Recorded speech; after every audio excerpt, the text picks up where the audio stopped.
श्री शिवाय नमस्तुभ्यम। सावन 2025 के बारे में गुरुजी ने एक विशेष जानकारी दी है, जिसमें उन्होंने कहा अगर इन कार्यों को अगर आप कर लेते हैं तो पूरा सावन महीना खत्म होते होते कैसी भी इच्छा हो, जैसे पुत्र प्राप्ति, नौकरी, विवाह, रोग, कर्ज, दुख, दारिद्रता का अंत स्वतः ही हो जाता है और खुशियां परिवार में बनी रहती है। वह कौन कौन से कार्य हैं आइए जानते हैं। परंतु मासिक धर्म में सूतक पातक की स्थिति में और साथ ही कहीं घर से बाहर जाना होता है तो कैसे इन नियमों का आपको पालन करना चाहिए, यह भी आपको इस वीडियो में जानने को स्वतः ही मिल जाएगा। तो आपको यह वीडियो पूरा देखना चाहिए ताकि आपके मन की कामना सिद्ध हो जाए। जैसा कि आप जानते होंगे, इस वर्ष 2025 में 11 जुलाई 2025 से सावन का महीना शुरू होने जा रहा है। 10 जुलाई को आषाढ़ महीने की गुरु पूर्णिमा का पावन पवित्र व्रत होगा। ऐसे में सावन का पहला सोमवार 14 जुलाई 2025 में रखा जाएगा। आप सब जानते होंगे इस महीने मंगला गौरी के भी व्रत रखे जाते हैं, जो कि अपने आप में अद्भुत है। इसके बाद 21 जुलाई 2025 सावन का दूसरा सोमवार होगा। 22 जुलाई 2025 प्रदोष का व्रत किया जाएगा, जो कि अपने आप में अद्भुत है। 23 जुलाई 2025 सावन शिवरात्रि का श्रेष्ठ दिन रहेगा। साथ ही 24 जुलाई 2025 हरियाली तीज सावन अमावस्या का पावन पवित्र है। साथ ही इसी दिन गुरु पुष्य योग का भी दुर्लभ संयोग है। 27 जुलाई 2025 हरियाली तीज का पावन पर्व है। 28 जुलाई 2025 सावन का तीसरा सोमवार है। इसी दिन विनायक चतुर्दशी का भी पूर्ण और सर्वश्रेष्ठ चतुर्थी का दिन होगा। इसके साथ ही अपने आप में सर्वश्रेष्ठ दिनों की शुरुआत, कुल मिलाकर इस महीने 4 सावन के सोमवार पड़ेंगे, जो कि अपने आप में अद्भुत है। अब कौन से कार्य बताए हैं गुरुजी ने, आइए जानते हैं। सबसे पहले गुरुजी कहते हैं, कल ही उन्होंने यह बात बताई, इनमें से 1-2 कार्य आप पूरे महीने में किसी एक दिन कर सकते हैं तो बहुत अधिक आपको लाभ मिलता है। सबसे पहला गुरुजी ने बताया, हमें बेलपत्र पौधे का रक्षण करना है, रोपण करना है। परंतु ऐसा कभी ना हो कि बेलपत्र का पौधा आप कहीं लगा रहे हैं और बाद में उसे बकरी खा जाए, तो ऐसे बेलपत्र के पौधे को लगाने का कोई औचित्य नहीं है। सुहागिन महिला, पति पत्नी दोनों एक साथ अगर पुत्र प्राप्ति की कामना से बेलपत्र का पौधा रोपित करते हैं, उसे संतान की भांति सिंचित करते हैं, तो बेलपत्र पौधे के नीचे से जो भी बीमार व्यक्ति जाता है उससे रोगों की रक्षा होती है। और साथ ही बेलपत्र का पत्ता शिवलिंग पर चढ़ाया जाता है, तो आपको बेलपत्र चढ़ाने का अपने आप ही फल मिल जाता है। बेलपत्र की मिट्टी महादेव के लिए या उस व्यक्ति विशेष के काम आती है, तो यह परम सुखों की अनुभूति देती है। साथ ही बेलपत्र वृक्ष को अगर आप कच्चे दूध से सिंचित करते हैं तो संतान की परेशानी दूर होती है। बेलपत्र वृक्ष की जड़ में अगर आप दीपक लगाकर परिक्रमा करते हैं तो भी यह सुखद अनुभूति देने वाला होता है। कुल मिलाकर बेलपत्र से संबंधित कोई ना कोई श्रेष्ठ उपाय और कार्य आपको करना है इस सावन महीने में।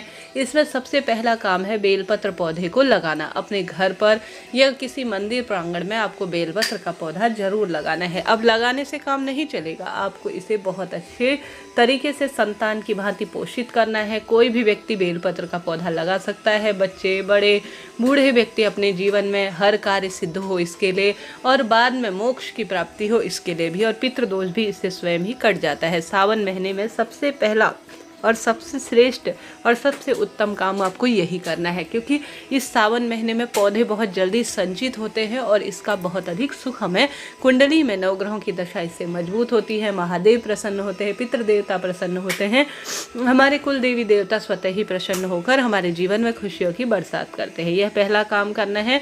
दूसरा, आपको 2 लोटा जल का नियम लेना है। इस सावन महीने में पहले दिन से आप सावन महीने के अंतिम दिन अर्थात 9 अगस्त 2025 जिस दिन सावन पूर्णिमा होगी, जिस दिन विशेष रक्षाबंधन का दिन होगा, उस दिन तक आपको यह नियम लेना है कि कोशिश तो करनी है कि आपको 1 लोटा जल एक हाथ में लेना है, दूसरा लोटा जल दूसरे हाथ में लेना है, और इसे अपने महादेव के मंदिर में या आपके घर के मंदिर में जो भी शिवलिंग विराजित है या आप पार्थिव शिवलिंग पूजा करते हैं तो उसमें आप नियम बांध लीजिए कि आपको दोनों लोटों से 1 लोटा जल एक में, 1 लोटा जल एक में अपने हाथों से शिवलिंग पर श्री शिवाय नमस्तुभ्यम महामंत्र का जाप करते हुए जरूर से जल चढ़ाना है। इसका परम तत्व कावड़ जल के समान माना गया है, अर्थात दोनों लोटे जल आप एक साथ शिवलिंग पर चढ़ाते हैं तो कावड़ जल समान ही यह तुरंत फल देने वाला कार्य माना जाता है। तो इस कार्य को आपको जरूर से करना है। तो यह दूसरा कार्य आप जरूर करें सावन महीने में।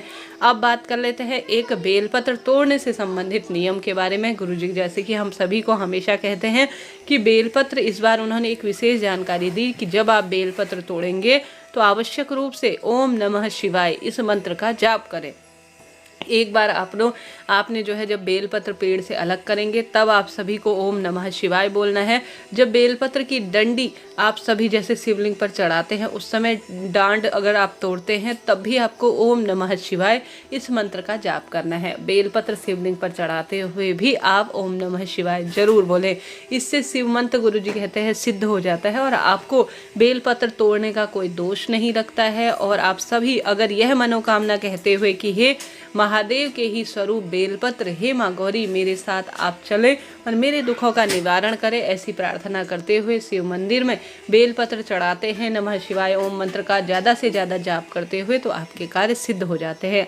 तो इस कार्य को भी आप कर सकते हैं, यह भी अनंत गुना लाभ देने वाले कार्य में से एक माना जाता है। तो यह आपको कार्य करना है। 2 लोटा जल की हमने बात कर ली, बेलपत्र तोड़ने और लगाने की बात कर ली। इसके बाद जो गुरुजी कहते हैं आप सावन महीने में एक और नियम ले सकते हैं, वह है रोज एक पुष्प चढ़ाने का। कोशिश करें आपके घर के मंदिर में फूल इन दिनों खूब मिलने लगे हैं तो एक फूल आप शिवलिंग पर जरूर चढ़ाएं। दूसरा आप नियम ले सकते हैं एक बेलपत्र रोज शिवलिंग पर चढ़ाने का। यह तो बहुत सुंदर नियम है। बेलपत्र कई बार काम में लिया जा सकता है। दिन बार के अनुसार आप अलग अलग दिन चढ़ा सकते हैं। जैसे सोमवार के दिन बेलपत्र में कच्चा दूध लगाकर आप शिवलिंग पर चढ़ा सकते हैं। मंगलवार के दिन लाल चंदन बेलपत्र में लगाकर शिवलिंग पर चढ़ा सकते हैं। मांगलिक दोष दूर होते हैं, रक्त संबंधी परेशानी दूर होती है, मांगलिक दोष कटते हैं और सभी तरह के काम आपके बन जाते हैं। इसके साथ ही बुधवार के दिन आप बेलपत्र में विशेष तौर पर हरा मूंग रखकर अगर शिवलिंग पर चढ़ाते हैं तो विवाह की बाधा दूर होती है और संतान सुख स्वतः ही मिल जाता है। गुरुवार के दिन अगर पीला चंदन आप बेलपत्र में लगाकर शिवलिंग पर चढ़ाते हैं तो आपके वैवाहिक दिक्कत और पारिवारिक सुख जो आपको नहीं मिल पा रहे हैं, जिस कारण से आप परेशान है, उन चीज़ों से भी आपको मुक्ति मिल जाती है। शुक्रवार के दिन आप चावल रखकर और लाल चंदन रखकर या घी रखकर, इनका संबंध चंद्रमा से होता है, माँ लक्ष्मी से होता है, शिवलिंग पर चढ़ाते हैं तो बहुत अधिक इसका सुख कहा गया है। तो यह कार्य भी आप कर सकते हैं। शनिवार के दिन अगर बेलपत्र में आप सरसों का तेल, काला तिल या आप लौंग या काली मिर्च रखकर शिवलिंग पर चढ़ाते हैं तो इसका भी शनि राहु संबंधी और पितृदोष संबंधी परेशानी से मुक्ति मिलती है। साथ के साथ रविवार के दिन आप अगर शिवलिंग पर जल चढ़ा रहे हैं और बेलपत्र चढ़ा रहे हैं तो गेहूं के साथ बेलपत्र चढ़ाते हैं तो भी अनंत सुखों की प्राप्ति में सहायक माना जाता है। तो इस कार्य को भी आप कर लीजिएगा, यह भी बहुत अधिक सुखद अनुभूति देने वाले कार्य में से एक माना जाता है। तो इस कार्य को आप करें, लाभ तो आपको मिलता ही है। तो 7 दिनों में, पूरे महीने में आप इस तरह से भी बेलपत्र चढ़ाते हैं तो भी आपको लाभ मिलता है। तो एक बेलपत्र का नियम आप ले सकते हैं इस महीने, एक जो है सफ़ेद फूल या पीले फूल का नियम ले सकते हैं। एक गुरुजी ने इस सावन महीने में और नियम बताया है, वह है शिव मंदिर की साफ सफाई। यह शिव मंदिर में जो शिवलिंग पर चढ़ी हुई निर्माल्य होती है, अर्थात कई भक्तजनों ने बेलपत्र शिवलिंग पर चढ़ाई है, कई भक्तजनों ने जो है पुष्प चढ़ाए हैं, बेर चढ़ाए हैं, मौसमी फल चढ़ाए हैं, तो यह शिव मंदिर की निर्माल्य कहलाती है। तो इसे शिवलिंग से अलग करना, सही स्थान पर इसको देना, क्योंकि यह पैरों में आती है तो इसका भी भारी दोष कहा गया है। तो इसे आप सही स्थान पर रखें। भले ही शिव भक्तों को आप वितरित करें या आप स्वयं भोजन के रूप में, थोड़ा प्रसाद के रूप में इसे ग्रहण करें, या किसी स्थान पर गड्ढा खोद कर अगर इसे जो है आप छोड़ देते हैं तो यह खाद का रूप ले लेती है। तो यह सबसे महापुण्यकारी काम होता है कि शिव मंदिर की साफ सफाई कर शिव निर्माल्य को आप सही स्थान पर रखते हैं। तो यह कार्य आप जरूर करें। साथ के साथ गुरुजी कहते हैं सावन महीने में अगर आप शिव मंदिर की साफ सफाई के साथ साथ शिव मंदिर के दर्शन करने का नियम लेते हैं तो यह परम तत्व की अनुभूति देता है।